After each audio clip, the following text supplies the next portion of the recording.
basically, I thought it would be good because a lot of people on our channel are used to seeing me a lot because of As a Man Thinketh. But Yanasa TV covers Meet My Neighbor Productions as well, which has its own separate channel too. But and so they're used to seeing me, and I want them to be able to meet the other faces behind some of this stuff that's going on with like the auction. Do you want me to do that to you too? Sorry. So that would be you two with the auction stuff. Yeah. So what I thought we could do is talk a little bit too about, because I read comments from people on the channel when they look at some of the stuff that we've posted. Shauna and I have been to Ashe and Avery County, which are in the far north counties. There's still a lot of destruction up there. But when you film stuff, people are only seeing like that little snippet of film. Like, it's really hard to get some of the mudslides on film because it just looks like dents in the mountainside. Right. If people didn't know what it was, they wouldn't understand. But then, what people aren't grasping is that this is what we're showing on the camera is seen almost around every corner for like a 500-mile swath. Well, I don't know the actual numbers, but I do know that if you follow the mountain chain down through the western rim of North Carolina, Tennessee, Virginia, down into Georgia, that whole area, and then follow the rivers, there's a very large span. I don't know what the numbers are, but it's huge. I've got a friend that's got family in Georgia, and she's been down there for a couple of weeks and said it was really bad. Well, and that's the other thing too, is with the auction, which we'll talk about towards the end of the video. That's going to cover Florida, Georgia, South Carolina, North Carolina, and Tennessee farms in all of those areas. But when we've been out, at least from my experience, when we've been driving around, we've seen like a lot of you go through an area, it looks fine, you turn around a corner, and there's just complete rubble devastation. Water takes the path of least resistance. So. And you've been more south in the southern western counties than we have. What have you experienced out there? So I was also up in Burnsville, in Yancey County, Mitchell County. Which is kind of the middle west. Yeah. And then we've been to Candler, Canton. I have a question. Okay. Is there a map anywhere that's showing the actual devastation? So when we were first trying to figure out where we could plug in, I was trying to look online using the Google and other online resources to figure out like where is a full spectrum of the damage done, and I could not find it. I had to just print off maps of the counties and just start following the topography, trying to figure out, okay, where are the rivers, where are the mountains, and then what I was hearing as far as reports. Like, has anything come out on that? Well, when I looked at the North Carolina road maps on Google after the storm, it shows you road closures in almost the entire stretch going through western North Carolina was inaccessible in most areas. And that's why too, when we were up in Banner Elk, some of those roads have just been opened. Even when we were in Ashe County, they literally opened bridges the day before we arrived. So as far as the area, I think if you look at a map, you can cut a line off of that side of North Carolina and up in Tennessee and south and say that's the area. Because it really was that bad. Well, so one of the families I dropped off stuff to, they're in Marion area, and I was looking at some of the other relief aids that are being offered, and her county's not in it. But they lost their house. But that is similar to what happened here in Florence, where the county line between Lee County, Moore County, and Chatham County got devastated from the river. The river runs right along the county line. But because you didn't have enough of an impact in a certain area of the county, because it was all on the river. Well, they're working in percentages. Yeah, it took FEMA months, like 6 months, to declare the area where you guys were a disaster. Right. Because they didn't have, it wasn't a standard disaster zone. There wasn't enough people for them to consider it a disaster. So that's probably what's happening in those counties. Yeah. Well, gratefully, though, there are a lot of people, and Ethlyn, you can speak more to this because you've been kind of more boots on the ground in the avenues. There's a lot of civilian, just people movements that are fairly organized that are helping. The Four Hooves, large animal, they're based out of Robbins, not far from here. they've been doing a lot of runs and taking like the side by side and hauling up feed and different supplies to people that don't have access to vehicles. And that's an important point. A lot of people, even when the roads reopen, don't have a car anymore, right? So they don't have a way of getting around, and they're just stuck at their house Yeah. until insurance pays out what their old car was worth, and they find something else that. So there's a mechanic group on Facebook where there are free mechanics that are going and working on cars that That's have cool. been damaged, and I found it this morning. It's a pretty cool group. And then they're posting like what they need and then who can get them supplies, and that's a cool networking group. But yeah, there's still a lot of places that you have to have an ATV to get to. You mentioned you were in Burnsville. How bad is that up there? Some parts you wouldn't recognize anything happened, and then other parts are just still very devastated. 10 plus feet of mud over crops. You wouldn't even know that it was a field that had anything in it.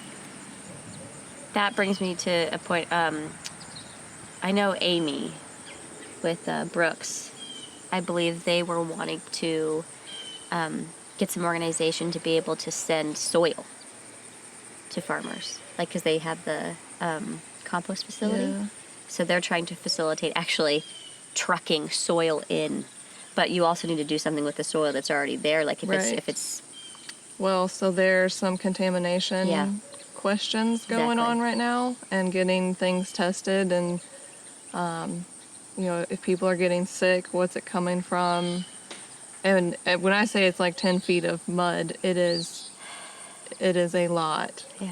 And so just moving that, and then what to do with that. The creeks that Joe cleaned out this past weekend, there was just so much sediment. And we're talking about like tiny creeks that just run randomly off of the major areas. There was so much sediment and trash.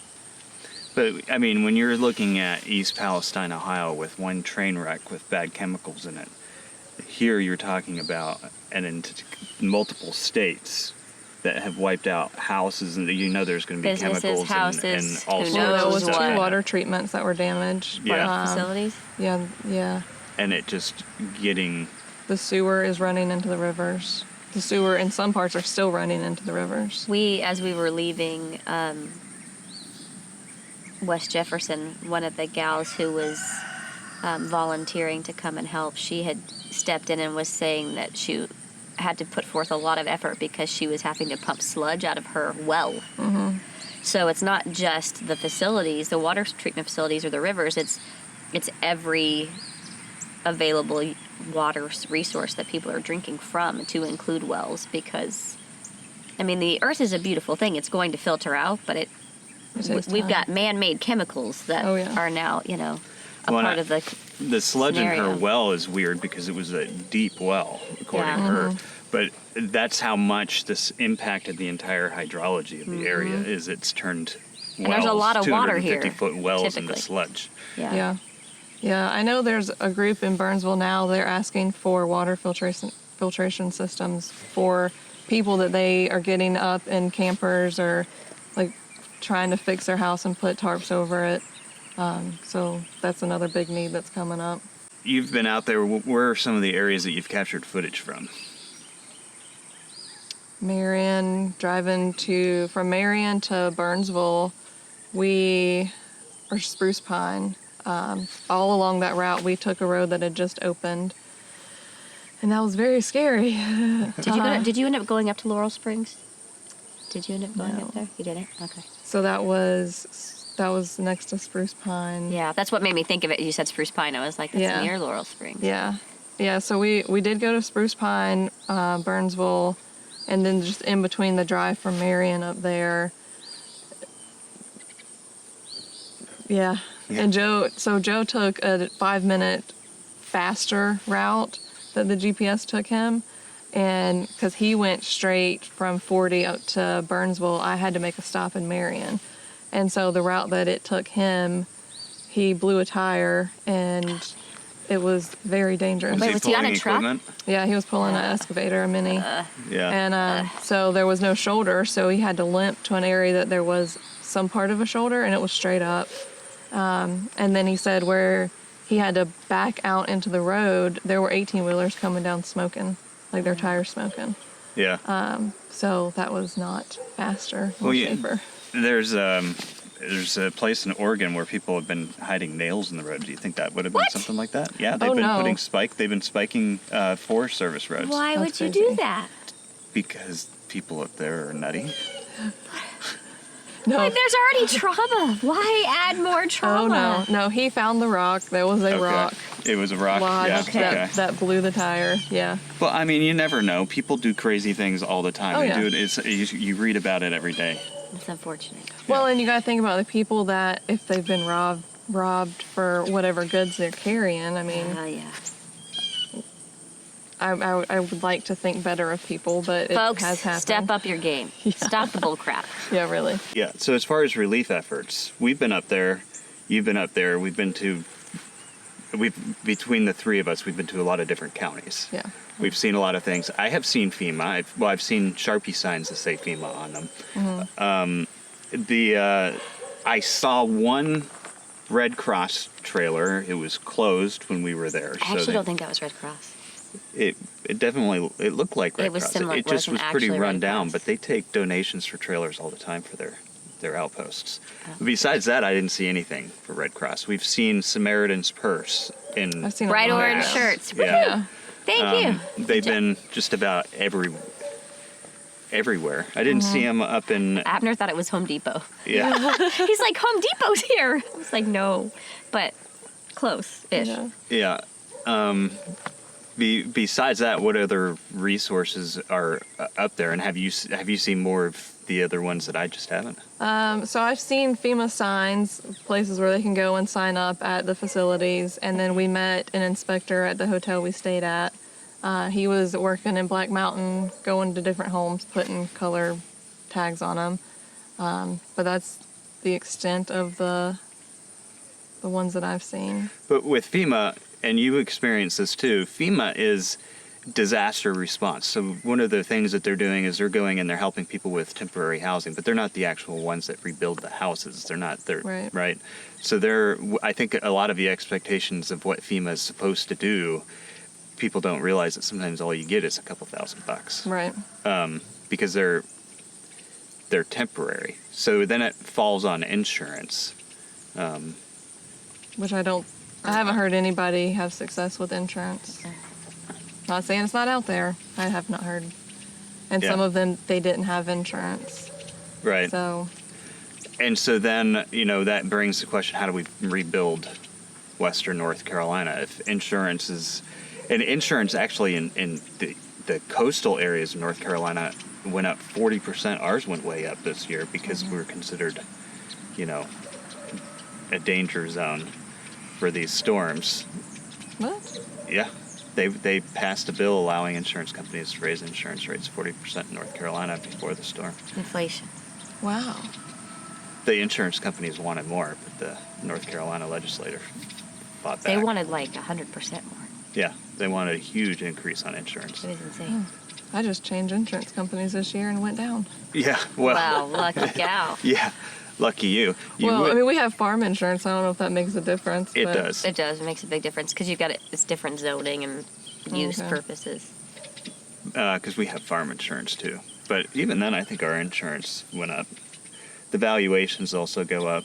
There's a lot of I know our factors in taxes there, went but up. I guess we haven't. Are we seeing other resources go into rebuilding? And from somebody who's been through a hurricane, how much? Because a lot of people that I talk to say, "Well, the government's taking care of these people, so I don't need to step up," or "I've donated to the Red Cross." Is usually the biggest name I hear. I haven't seen them. I thought I saw a trailer, but apparently I didn't I see don't it. think that was No. Red Cross. Samaritan's Purse is obviously doing active Things. work. They're going into buildings, they're cleaning them out, they're helping to rebuild areas that got flooded with drywall and stuff. And that is a huge help when volunteers can go up there and put in physical labor, because it's labor you don't have to pay. And materials are obviously a huge help, but what other financial resources are out there for people? I think it's just looking at the smaller grant places, like with our auction, that will help.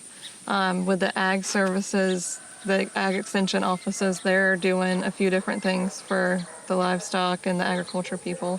Carolina Farm Stewards Association, they were sending out some like Zoom webinar things about like helping to equip people specifically in agriculture or agriculturally related industry that I didn't get to go to the Zoom because I had a different appointment. But there are people and efforts being made, but I think that a lot of them are,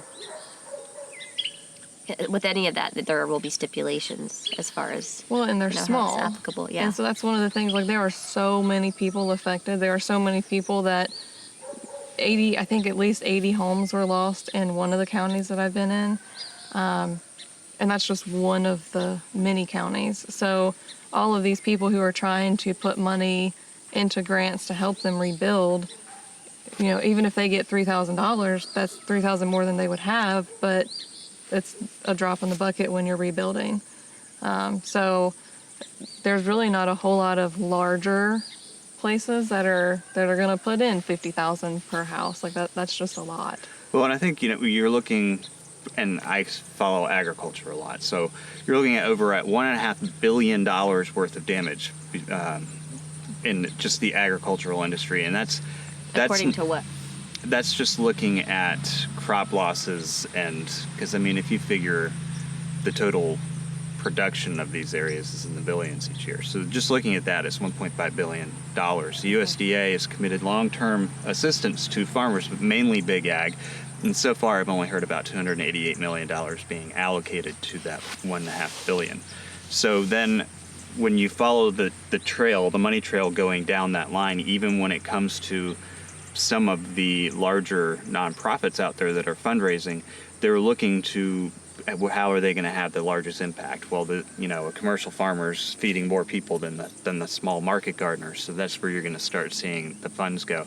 And by the time you get down to the ordinary local market, the people that we go to, farms. we go to see at the farmers market and things like that, the resources are pretty dried up. And you're not even talking about people who are just participants of agricultural life. Well, agriculture is a pretty big thing. It involves forestry. It involves, hunting. Basically everything that has to do with maintaining our lands. Right, the outdoors. And animals. Outdoors, and animals. So it covers equestrian. It's a pretty big blanket term. It means more than just production of food production, of meat and veg. And that's something that our auction is addressing as well. We're not just looking at food producers, but people who contribute to the agricultural community. Yeah, and even some of the supply centers are closing down. Just the abundance of clothes that were dropped off in one area. Yeah. We went to one parking lot, and it's like people who were turned away with clothes just went to this area and just dumped their clothes. That's so frustrating. Oh, it was because there's not enough trash out there already. Right. Well, and some people, they can't even take their trash out. The landfills are closed. Yeah. So now you just have a pile of trash, and where's it supposed to go? Throughout North Carolina, you just have literally dumps on the side of the road. Yeah. That was, like what you were saying, whenever you drive through an area and 1 minute it's totally fine, you turn left, right, or anywhere along a river, basically. Right. And it's just devastation. Yeah. And that is something we saw pretty standard. And then even places that were a little more clean and tidy, typically, you see these huge masses of discard and not even just like they're cleaning out houses or they're cleaning up the debris from the whatever, but it's a whole other kind of big cleanup project, and they need people. Yeah. And they need resources, financial resources. And so on that note, with us trying to facilitate a benefit auction for them, we've gotten a little bit of headway as far as people wanting to participate in the giving side. And maybe we should talk about that for a minute. Yeah, so with the auction, since we've announced it, which was not too long, it's only been a little bit. Like We've had days? several people donate to the fund, which is one way to support what we're doing, is just to donate directly to the fund. Right. And we have a cash fundraising goal. And then we've had several people come through the website. A local farmer donated right near us, donated some pork that will be auctioned off. An artist donated a painting. I know that the National Western Stock Show has donated some pretty awesome seats, and you get to pick your The date National Western Stock Show. to the National Western Stock Show right behind the chutes. So I might bid on those. Yeah. I have a list of things I'm going to be bidding on. But Well, and you've yeah. been out collecting stuff. So what kind of things are we looking at going into the auction? So I have a lot of the local body workers, chiropractic. There's some gift cards that I haven't put up yet. We've got a lot of stallion auctions in there. There's some AQHA cow, horse, and cutting stallions. There are some big ones, and I'm excited for that because they're on my list. I've got some that I'm doing. People are sending me money directly where they don't have a business or item to donate, and so I'm taking. Like one lady this morning sent me money. I'm going to take her money and I'm going to buy a gift card with a business in Western North Carolina that was affected. That's exactly where I was going next. Yep. Yeah, and so I'll buy a gift card for the business that's been affected. They're still operating, and then we'll auction the gift card off. And so for us, I think it's a great way to put it threefold back into it because I'm giving them money for the gift card. Whoever wins the gift card hopefully will spend more than the gift card, which then will put more money in their pocket. And then the money we're raising from the auction then goes back into helping people affected. That's a really good idea. We should get more people to sponsor gift cards to those businesses. You didn't know Yeah. we had this. Yeah. You weren't in the conversation. I was like, we've already talked about this. Yeah, I also have a post on Facebook where I'm looking for people to tag businesses and just to, because I can't know them all Yeah. and who's operating. Even Yeah. if we get a large enough purchase, like I could do an Airbnb that is in one of these areas, Yeah. and then someone can bid on a giveaway or a getaway. And actually, we can talk to them about this because they list themselves on other nonprofit auction programs. A ranch that was impacted, a bison ranch in Western North Carolina, Okay. has participated in auction stays on their ranch. They have cabooses. Well, that would be awesome. And it's some pretty awesome cabins to We stay need to in. confirm, when their roads are going to be rebuilt, though. Yeah, when they have roads again. Yeah. They don't have roads right now. Well, and that's the other thing. So visiting, I was again on social media looking at kind of the nastiness of some people. Now, granted, one of the questions, I'm a member of a lot of like the little community groups on like Facebook up for Western North Carolina because we love going up there. And someone had posted asking, hey, my family plans on going up there for vacation in a couple weeks. Can you tell us like things to do or something like that? And some people were very supportive and kind. Others were very ugly, like, have you no shame? We're grieving. Get out of here. Like, there's a lot of emotion. There's a lot of emotion going on for the people of Western North Carolina. Well, the whole swath of things Oh, yeah. happening. But specifically Western North Carolina and Eastern Tennessee, it's leaf peeping season. It's perfect weather outside. And so I personally, I'm like, go to the mountains, Right. but do so with kindness. Right. Do so with the intent of not overstaying, maybe, as far as like, Well, don't drive around at looking at, like, sightseeing the disaster. Drive around, sightseeing the mountains, and be a patron to the businesses that Exactly. are open because Yeah. they need that. They need jobs. They need the income. Commerce. They need the commerce. Right. Because that is very fragile if it's not picked up by Christmas. Like, a lot of those businesses won't be there Right. next year. which so, is the Well, that's concern what with the they gift were- cards too. Right. So Yeah. like that's they where rely it's like, on that. The Biltmore is opening certain parts this weekend. Yeah. Because I mean that's a That's a huge huge- tourist area. Yeah. Well, but the it's village not- though is totally like the village. The Yeah. entry is Right. It's only certain parts. yeah. And so I also think it's social media. So you're going to get people, even that don't live there, they still want to make an argument because, their heart is in it. But I don't think they realize this is an area that relies on tourist attractions. Yeah, I So- haven't met anybody in the mountains who have been like, "You're not welcome here." You hear it on social media, but most of the time, like you said, it's probably somebody else that's just Yeah. really Or it's invested someone, and they not are understanding or it's of someone it. hurt. Like, Yeah. it's someone hurt. And, like, that's the thing, is everybody understand the trauma that these people are going through is not our trauma. It's the same. Like, Right. you probably have the most similar an understanding of what they're going through on a certain scale because you On are. a very small scale. Yeah, because you But yeah. were a part of it, but you Yeah. had a way to get out, like, in a way to be Right. removed from the situation, whereas some of these people didn't Right. and still don't. Yeah. So it's like everybody have a heart. Like, Right. Well, and Yeah. to know, I've seen somebody comment that they're coming to Asheville and they need to have everything ready by, I think it was like a 2-week time. We'll be there in 2 weeks. I hope you have it ready. oh, see, Well, that's a parts little of- that's insensitive. Yeah. And parts of Asheville, like they still don't have clean water, like in the city. Yeah. So, I mean, That's what I mean by don't overstay your welcome. Like, as Yeah. far as if you're going to visit, go knowing that you may fall into a disaster zone like that. Like, Right. literally, some of these areas, beautiful, boutiquey, and then you turn a corner, and it is devastation. Yeah. So don't gawk. Don't linger too long. Maybe bring some extra water. Right. Or, just Well, so Don't- we stayed at a yeah. hotel one time in Asheville. I think it was our 3rd time up there. Nice hotel, no laundry services. They were having to take things and get them. They have like shower trailers and laundry trailers that come up.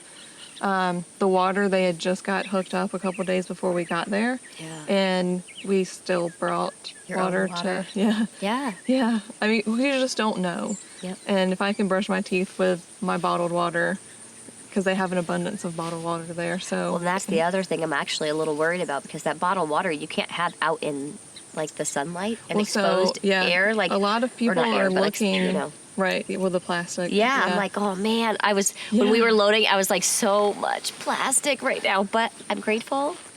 yeah, but well, they also- need it. But there's a Yeah. lot of places that they are looking for storage facilities and warehouses. Uh-huh. And so there's one company they're near Tryon. They actually have a storage facility in Hillsborough, Okay. which is quite a bit a ways.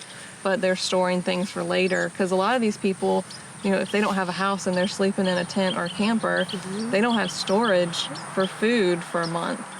And so they don't want people to forget them, which is slowly it's what's happening. The donations are slowing down. But it's because of what you're saying, because there's nowhere to store it. Right. So it's becoming a burden for those trying to help, which trickles all the way full Right. circle. And like Shatley Farms, Christmas tree company, was opening up their warehouses because it's not Christmas yet. Yeah. And people were storing in there. But what's going to happen when we hit Thanksgiving time in just a few weeks? They're going to be Right. Bustling. it's going to either impact their business, which brings a significant amount of economic growth to the area, or that stuff is all going to have to move again. Yeah. So Stephanie Johnson, she's running the Roses parking lot in Burnsville. Okay. And they're looking for something inside, or she does a live thing every day and does an update, or like a large tent, because she's going to be there for the long haul. And so they've been looking for storage facilities and just where they can still operate every day to get people what they need.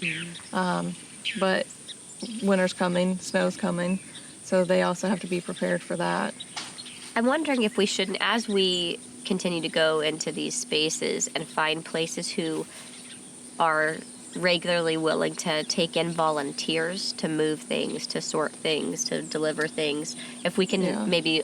can we add a landings page on the Hurricane Helene link somewhere, so that people can be like, hey, if you want to plug in the interim, because for the auction, not everyone can give monetarily, not everyone can give a good, but some people can lend their hands and their muscles. And so if we could maybe start a list of people who are like, yeah, send us your volunteers if you've got Do you want that work? I don't know. I feel like for me, that's like how the I Facebook felt. groups are doing a great job at that. Yeah. Think so? Yeah, I Okay. think so. I mean, if you want to link to the Facebook groups, that's fine. Maybe we'll do but, that. That's a yeah. good idea. Utilize somebody else's already compounding efforts. Yeah. I think, Okay. but going back to the auction, I mean, our goal is to raise funds to help out in areas where we see that the need is falling short. And specifically for those who are contributors to the agricultural community, which I think we've established is a very large community, but that's what our nonprofit has traditionally done is that community. So, what are our goals as far as fundraising? How many auction items are we looking for? I would love to get to 100. I would love to get way more than that. Okay. So 100. I mean, the more the better. And what are the price ranges of these? I mean, some of them might be like $20, $30. Some of them might be several $100s, right? I think the It's an lowest auction. one we have right now, the retail value is $50. And then the highest we have right now, I believe, is $3,000. That's pretty good. Yeah. That is a good range. Yeah. And I mean, we put a cash donation thing on there. And what's interesting is, when we have tens of thousands of people watching something, if you look at the number I put on there, it wasn't that high, $50,000. If everybody contributed $2 that watched our last video, we would have hit that number. So, Yeah. I mean, it's kind of, but where these funds are going to are very directed as far as we're not trying to overlap with some of the other programs. We're trying to step in and fill a need. Right. And there's unfortunately so much need out there. I mean, not even we are going to be able to tap Right. into everybody. There really needs to be multiple efforts of this going on. Yeah. And I don't know. I feel like, charity should be private. It shouldn't be dependent on government and taxes. It should come from the community. Well, Here, that's here. pretty much what you're seeing now. I mean, Yep. it's the civilians that are going in and volunteering and sleeping in their vehicles and just doing whatever's needed. And some have been working every day. How Yeah. was that, by the way? Did you end up sleeping in I your did truck? not. You did No. not? You did? I was gonna You say, haven't we had to? I mean, we went up there planning on camping out, and we were offered a place to stay. People are pretty gracious up there. Yeah. Next weekend, I think we're gonna. camp out. My source has already paid for my rooms. Ah, So phew. But in November, I'm planning on taking a group of scouts up there to do some river cleanup, and they're going to be in tents. Yes. Scout it out. that sounds awful. It sounds like fun to me. It's gonna be so cold. Yeah, they We can like work cold. on their Oh, no. badge for That's my how many problem. degrees That- below yeah. zero, below freezing. I There's have a badge for a that. 0-degree sleeping bag that I bought just to sleep in the truck. Well, that's why I told you we're still going to be doing this outside. Bring your layers or whatever you need to be comfortable. Because I wasn't sure what the temperature would be Yeah. in case you were shivery. Yeah, Joe, he's looking forward to it.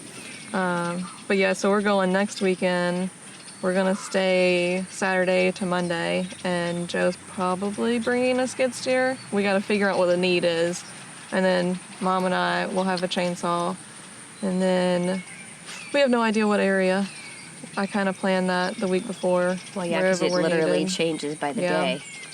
Yeah, there is a guy that he's been there every day. Jake, I think it's Precision Grading, and I want Joe to link up with him. But wherever he's needed the most, and if a excavator or a skid steer is needed, then that will depend. Yeah. But we don't know where we're sleeping. I mean, I would think at this point in time you could find a use for either one. Bring them Yeah. both. Sure. Yeah. Yeah. That's just, I'm sure Joe's company would love that. I know it's One day we'll own our own skid steer and it won't matter. Yeah, I'm keep waiting for thinking somebody that. to donate one. Yeah, I was gonna say I keep thinking that someday we'll have Yeah. equipment. I would love that. So then this auction, we're doing it. It's an online auction, so people whoever, anywhere, can bid on things. It'll be from And donate things. Yeah, and donate things. It'll be from December 5th through 7th. Is that correct? 6th through the 8th. 6th through the 8th. And Deadline is December 1st. deadline to... For submissions of auction items, because we have to be able to catalog and properly represent each of those items. So December 1st is the cutoff for submitting things for the auction, and then it'll go. December 6th to the 8th. And when will we be opening up the conversation of beneficiaries? I think part of that has to do with how much we were able to fundraise too. So that's going to be something closer towards the end of the auction, or maybe even right after the auction. I would say right after the auction, because we're not even sure what all is going to move and for what value. So, I mean, people are welcome to submit needs now. If they are completely devastated, then sure, go ahead and submit yourself. Or if you know someone who is in a severe need, then please submit that, because you should. I already have a list, yeah. Yeah. And there's people who will not apply themselves, and so I've talked to a couple people that they want to apply for others, and so I think that's a great thing. Well, that's the thing about mountain people too, is they don't like to ask. Yeah. Even we didn't want to ask for help, and y'all helped. Yeah, they might be You didn't have a choice. shivering from hypothermia and dying. I mean, there have been a lot of children, kids, people have died from hypothermia since the storm. They're not being included in the numbers. Why aren't they being included in the numbers? Because it's not the cause of death. It was not the direct effect of Sounds fleeing. like COVID all over again. Yeah. You're going to edit all of that out. The No banning. the point is that they will be in dire straits and still not ask. We have to go up there, identify, and just... So last weekend when we were there, we were in a holler just helping the creek. There was just landslides, and the dirt road going up was just damaged, and the creek had kind of jumped the dirt road and was washing out the road and then other people's driveways. So we were helping with that. And there were people that were coming out that needed help, and so I would talk to them, but they thought we were charging. And I was like, no, like, we're here to volunteer. What do you need? If we can help, we'll do it. Yeah. And so that was one of the big things, is like, we're not charging. But then even a couple people, they were just like, oh no, it's okay. And so I kind of have to force my way into, like, we're helping you. This is happening. Yeah. And then when I worked at Silverado's doing the distribution center, there were people, you know, I only need like one bag of cat food. He'll be fine. Or if you have this particular dog food, like the small bites for like a Chihuahua, someone had a Chihuahua and a Husky. Well, they're going to eat two different types of food, and we had plenty of food, but they don't want to ask. And so once I started asking, you know, what kind of dogs do you have? How many cats do you have? You know, whatever the need is, I just go in and I get the wet food and the treats and scratching post and whatever, and then I bring it back, and like, they were just so happy. They're not going to ask for that. Yeah. I wouldn't want to ask either, to be honest with you. Yeah, but also we all have animals, and we know how they are whenever they're like not comfortable. Well, and I even had somebody reach out 2 days ago. They have a family that they're looking for. The cat has kidney disease, and so they need special cat food. Yeah. And even one of the ladies I talked to at the distribution center, she is giving her dog Benadryl because it's allergic to a lot of the food, but they don't have she's taking what she can. And so there is a need for the specialty foods, and I know some people just don't see the point in it. But I mean, even people have allergies, and we have to work through that. One of the issues with people is the people with celiac disease. Yeah. Well, they have to be very careful about what they get. Contamination. Yeah. So there's a lot of special needs that are kind of being overlooked.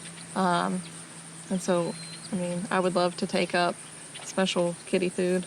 I did take up a pallet of cat litter last time, which is in dire need. Everybody needs cat litter. It's crazy. Sand. There's lots of it up there. If the cat. Well, now some of the cat litter is being used for cleanup. But interesting. What do you mean by that? Chemicals. Yeah. It'll soak it up. Really? Yeah. Yeah, I've done it on our farm before. Yeah. I didn't know that. Oh yeah. If you get like an old leak in your vehicle, put some cat litter underneath that. But then you also have to think the dirt is contaminated. Yeah. So they don't want to go dig out dirt. They want cat litter. Interesting. Yeah. Yeah. So. But a lot of the dirt and soil is contaminated. I mean, it is beyond comprehension, I think, for a lot of people. Yeah. Yeah. Was this good? I think it was good. So we'll have more information coming out on the auction as it gets closer, and we'll keep posting updates and footage. They can get updates from you. Do you do stuff on Boss Mayor on Facebook? It's on my personal page. Oh, okay. So never mind. No, I mean, they can follow me. Is Yeah. that public? You Yeah. usually do the public ones, right? Yeah, it's public. So they can, it's Ethelyn Churchwell. You can follow me. And then the website, if somebody wants to donate specific for me to purchase a gift card, I mean, just email. I'm okay. Ethelyn at meetmyneighbor.org. Yes. It's on the notes, and it's actually your contact information and my contact information It's on are the on the hurricane relief page of the Meet My Neighbor website. So there's ways to get in contact with us. Right.